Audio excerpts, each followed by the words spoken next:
नमस्कार. येत्या 22 तारखेला रामलला आपल्या मंदिरामध्ये विराजमान होतात.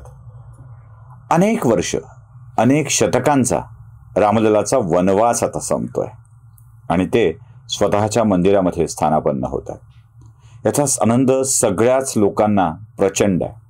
म्हणूनच प्रभू श्रीरामचंद्रांच्या आयुष्यातील काही गोष्टी आपण जाणून घेण्याचा प्रयत्न करणार आहोत.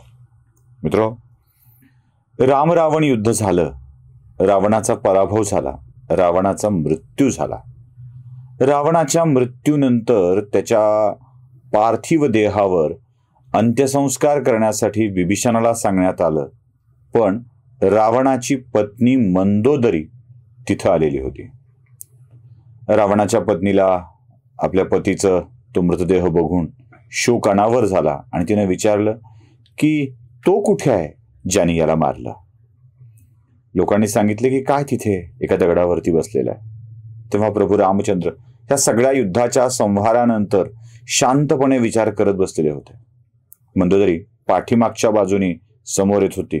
पाठीमागून सूर्य होता, सावली पडली होती आणि कोणीतरी स्त्री आपल्या बाजूने येते याची जाणीव प्रभू रामचंद्रांना झाली.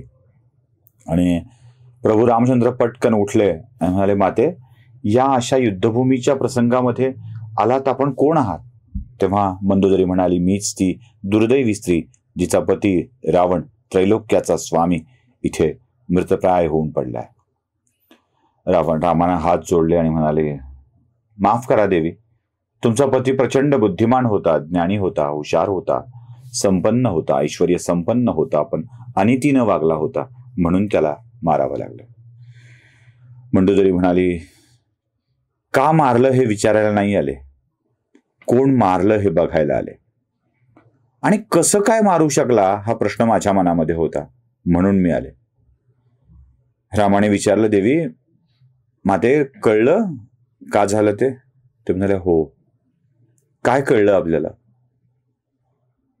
त्रैलोक्याचा स्वामी असलेला माझा पती, ज्याची इतकी स्वरूप सुंदर पत्नी मी होते, राजवैभव होतं, पण जंगलात वावरणाऱ्या, वल्कल परिधान करणाऱ्या एका स्त्रीला बघितल्यावर रावणाच्या मनामध्ये पाप निर्माण व्हावं आणि त्यानं तिला आपल्याकडे उचलून आणावं.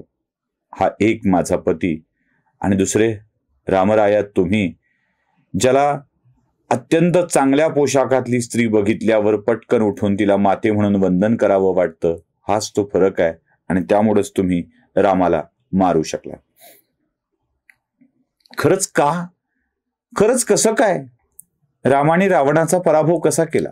हो, ज्या इक्ष्वाकू वंशातल्या, ज्या रघुकुलातल्या रामाचा मूळ पुरुष राजा मांधाता, जो वैकुंठामध्ये वावरत होता, त्या मांधाताला स्वर्गात जाऊन चॅलेंज करणारा रावण, त्याला आव्हान देणारा रावण, इतकी शक्ती, प्रचंड शक्ती असलेला रावण रामाच्या हाताने मरू कसा शकतो?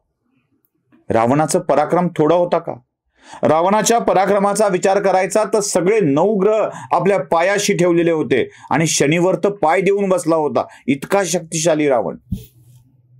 तरीही जो 10 माणसाच्या, 10 बुद्धिवान माणसाच्या बुद्धी इतका विचार करू शकत होता, म्हणून तर दशानन म्हणतात, असा दशानन रावण रामाच्या हातून पराभूत झालाच कसा, आपल्या सगळ्यांच्या मनामध्ये प्रश्न पडतो. त्याचं कारणच हे आहे, जो राम दुसऱ्याच्या पत्नीला बघून माते म्हणतो आणि जो रावण दुसऱ्याच्या पत्नीला बघून तिला उपभोगण्याची इच्छा होऊन उचलून घेऊन येतो, हा मूळ फरक आहे. दुसरे फरक काय आहेत? सगळ्यात मोठा फरक लक्षात घ्या. राम सगळ्या इच्छांच्या पासून मुक्त आहे, सगळ्या इच्छांच्या पासून मुक्त आहे, तर रावण सगळ्या इच्छांच्या पाशामध्ये बांधल्या गेलेला आहे. आता कोणी आजकाल राजकीय किंवा देशाच्या ह्याच्यात या गोष्टी जोडून बघू शकता तुम्ही, ज्याला बघायच्या आहेत त्याने. जो इच्छांच्या पाशातून मुक्त होतो ना, तो बनतो विजेता. आणि जो इच्छांच्या पाशात बांधल्या गेलेला असतो ना, तोच असतो, मी याला हाणतो, मी त्याला मारतो, मी त्याला पराभूत करतो आणि मग बघा कसा येतो इच्छांचे पाश. माझ्या बाबांनी भोगलाय, मी भोगणार, माझ्या आजोबांनी भोगलंय, मी भोगणार. माझ्या अमक्याला मिळालंय, मलाही मिळालं पाहिजे. रामाला असलं काही नव्हतं. इक्ष्वाकू पासून ते पुढे मांधाता, शिबी या सगळ्या राजांच्या पासून, भरताच्या पर्यंत, दशरथाच्या पासून रामाच्या पर्यंतच्या सगळ्या राजांनी ऐश्वर्य भोगलंय. पण ते ऐश्वर्य मला मिळालंच पाहिजे अशी इच्छा रामाच्या मनामध्ये कधी नव्हती. राम इच्छांपासून मुक्त होते, तर हे इच्छांच्या पाशामध्ये रावण बांधला गेलेला होता. हाच तो फरक आहे. यामुळेच रावणाचा पराभव झाला. रावणाला सगळ्या जीवावर, मनुष्यावर, मानवांवर राज्य करायचं होतं, तर रावणाला सगळ्या मानवांच्या वरती राज्य करायचं होतं, तर रामाला मानवतेच्या भावनेवरती राज्य करायचं होतं. ज्या ज्या म्हणून मानवतेच्या भावना असतात त्याच्यावरती राज्य करायचं होतं. रावणानं आपलं एकही नातं जपलं नाही. अगदी पोराला, पोटच्या पोराला सांगितलं, अरे तू काय माझ्या समोर रामाचा गुणगान करतोयस? संपलं का तुझ्यातलं शौर्य? संपलं का तुझ्यातलं धैर्य? जा रामासोबत युद्ध करून ये. इंद्रजित गेला. आपल्या सख्या भावाला हाकलून दिलं. आपल्या सख्या भावाला झोपेतून उठवून युद्धावर पाठवलं. पत्नी सांगत होती, ऐकलं नाही. रावणानं कोणत्याही नात्याचा विचार केला नाही. सगळी नाती त्यागली. रामानं सगळी नाती जपली. सगळी नाती जपली. प्रत्येक नात्यासाठीचा संघर्ष केला. अहो एवढंच काय, जेव्हा वनवासाची सुरुवात झाली होती, तेव्हा वनवासाच्या आरंभाला जेव्हा जंगलात गेल्यावर वनदेवी प्रत्यक्ष प्रभू रामचंद्राच्या समोर उभी राहिली. म्हणाली, प्रभू काय नशीब आहे माझं. चक्क जगन्नियंता, जगतपालक, त्रैलोक्याचा स्वामी माझ्यात आज माझ्या सगळ्या या परिसरामध्ये वावरायला आलाय. अहो धन्य झाले मी. काय सेवा करू तुमची?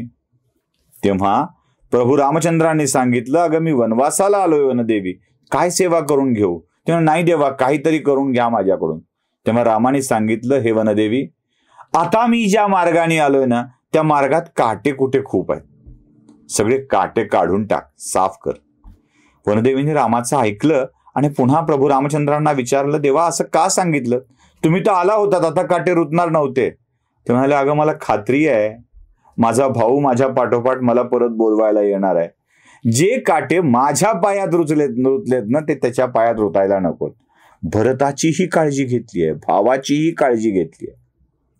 हा फरक आहे रामाच्या आणि रावणाच्या मध्ये. रामाचा विजय का आणि रावणाचा पराभव का? रावणाला मृत्यू काय का? तर रावणानं सगळी नाती त्यागली आणि प्रभू रामचंद्रांनी सगळी नाती जपली. अहो 14 वर्षाचा वनवास सहन करण्याचा वडिलांनी आईला दिलेला शब्द पार पाडण्यासाठी राज्याचं सुख त्यागलं आणि वडिलांच्या शब्दाचा सन्मान राखला ते प्रभू रामचंद्र. अरे रावणा, पुलत्स्य ऋषीच्या कुळातले आपण, तू असा का वागतोयस?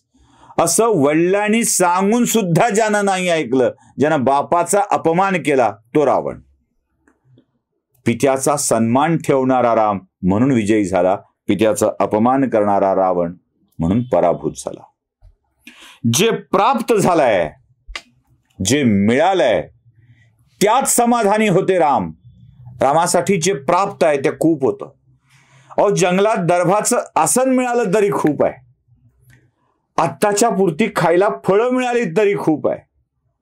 जे जे मिळालंय, जे जे प्राप्त आहे ते पुरेसं आहे असं मानणारे राम होते. आणि जे जे मिळालंय ते पुरेसं नाही आहे, अजून मिळायला हवं अशी हाव ठेवणारा रावण होता. तृप्तता आणि अतृप्ती हा एक राम आणि रावणांच्या मधला फरक आहे. तो फरक लक्षात घेतला पाहिजे.